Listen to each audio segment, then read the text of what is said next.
Hello my dear student, look at the board. Board को तो हम लोग पर क्वेश्चन देख रहे हैं। ये साइंस का क्वेश्चन आज लाए हैं और आप लोग के लिए बिहार बोर्ड में बहुत शानदार, अगर मेरा सपोर्ट हुआ तो बहुत शानदार आप लोग का रिजल्ट होने वाला है। जो कि आपके बोर्ड पर जो क्वेश्चन लिखे हैं इसको देखिए किस तरह से एक्सप्लेन करेंगे, आपको बहुत अच्छा लगेगा और समझ में भी आएगा। बिल्कुल आसान मेथड में हम आपको समझाएंगे और आसान ट्रिक से समझाएंगे, तो ध्यान से देखिए इस क्वेश्चन को। तो पहला सवाल पे आते हैं।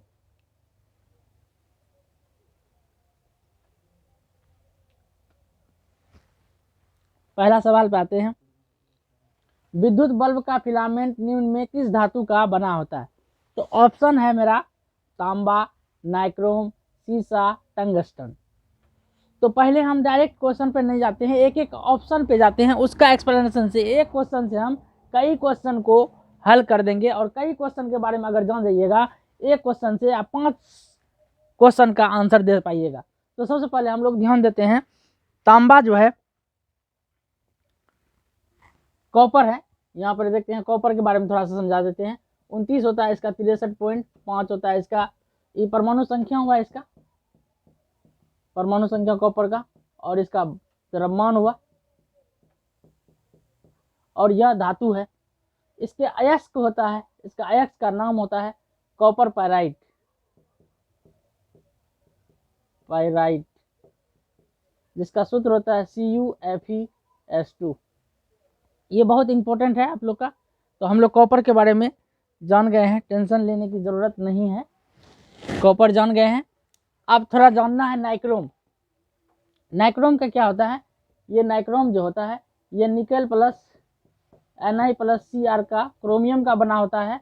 यह मिश्र धातु है जो विद्युत हीटर में यूज करते हैं। इसका विद्युत हीटर में यूज करते हैं। नाइक्रोम का जो तार होता है निकेल प्लस क्रोमियम का बना होता है, यह विद्युत हीटर का बना होता है। बिल्कुल समझ गए होंगे। ये शीशा है, इसको पीबी कहते हैं, प्लम्बम। इसकी परमाणु संख्या जो है शीशा का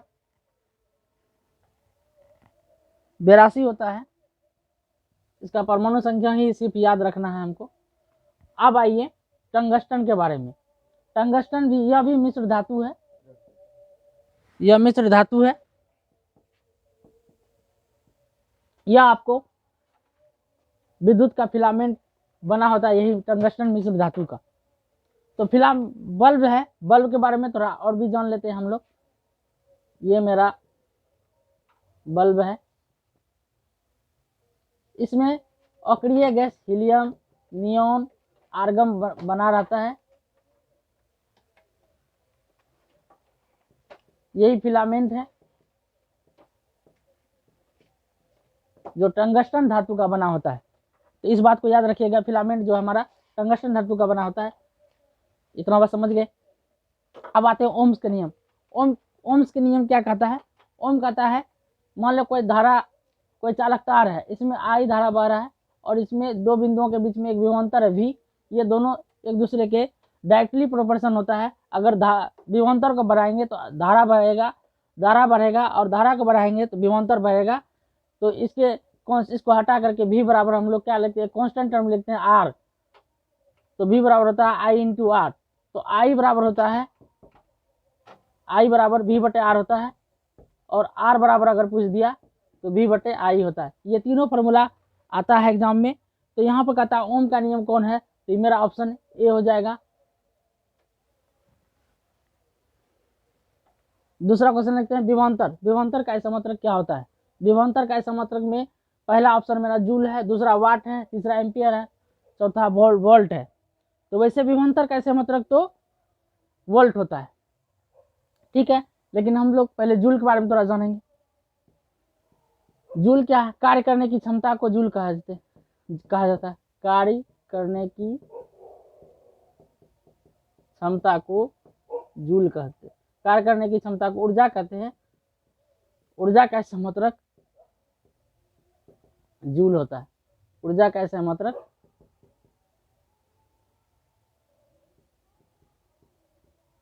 जूल होता है। दूसरा वाट है, तीसरा एम्पियर है। एम्पियर विद्युत धारा का ऐसा मतलब होता है, और वाट तो मेरा विद्युत विभवांतर का ऐसा मतलब वोल्ट होता है। अब है विद्युत आवेश का ऐसा मतलब क्या होता है। आवेश क्या होता है, चार्ज हुआ दो वस्तुओं को रगड़ने से, जैसे कोई भी चीज़ को खींचेंगे तो इलेक्ट्रॉन इससे निकल के या इस पर निकल के आता है, तो जिससे इलेक्ट्रॉन निकलता है वह धन आवेश हो जाता है, और जिस पर चार्ज आता है वह ऋण आवेश हो जाता है। तो आवेश का ऐसा मतलब कूलम्ब होता है। एकलिंगी पादप का उदाहरण कौन है। एकलिंगी उस प्लांट को कहते हैं, मान लीजिए एक पौधा है,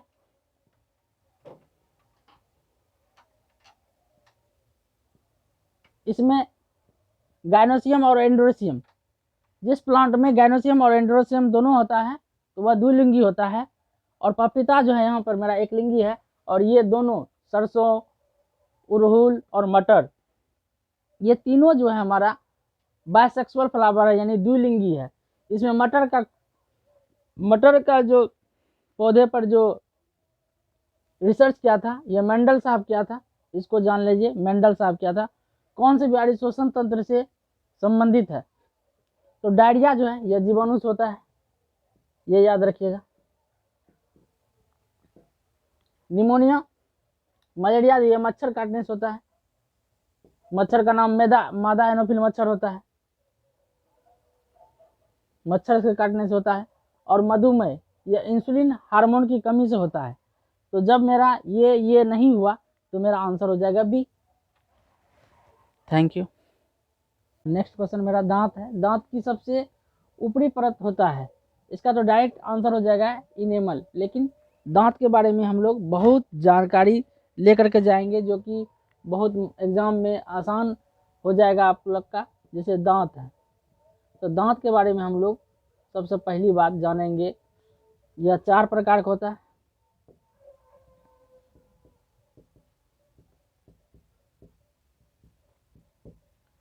चार प्रकार का होता है, ICPM,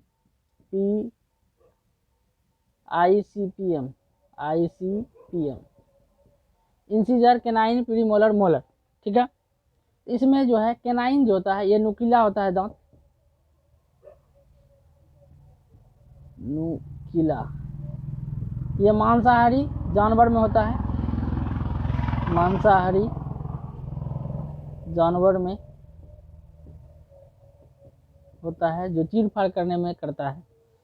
इसका सूत्र जो है याद रखना, 21-23/21 गुना 2। दांत 4 प्रकार का होता है, ICPM, और यह सूत्र, इस दांत का सूत्र जो होता है 21-23/21 गुना 2 होता है।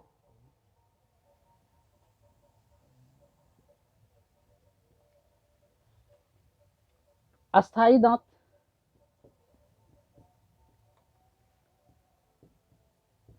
बत्तीस होता है, और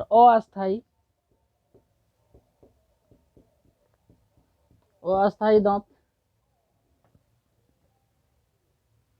20 होता है, जिसको दूध का दांत कहते हैं, दूध का दांत। इंग्लिश में आएगा मिल्क टीथ। तो मिल्क टीथ होगा। इसमें होता है एक अकल दांत, अकल दांत, यह अवशेषी अंग आता है, अवशेषी अंग इसको कहा जाता है। अवशेषी अंग में एक और जानकारी ले लीजिएगा, एपेंडिक्स, ये भी जो है हमारा अवशेषी अंग है।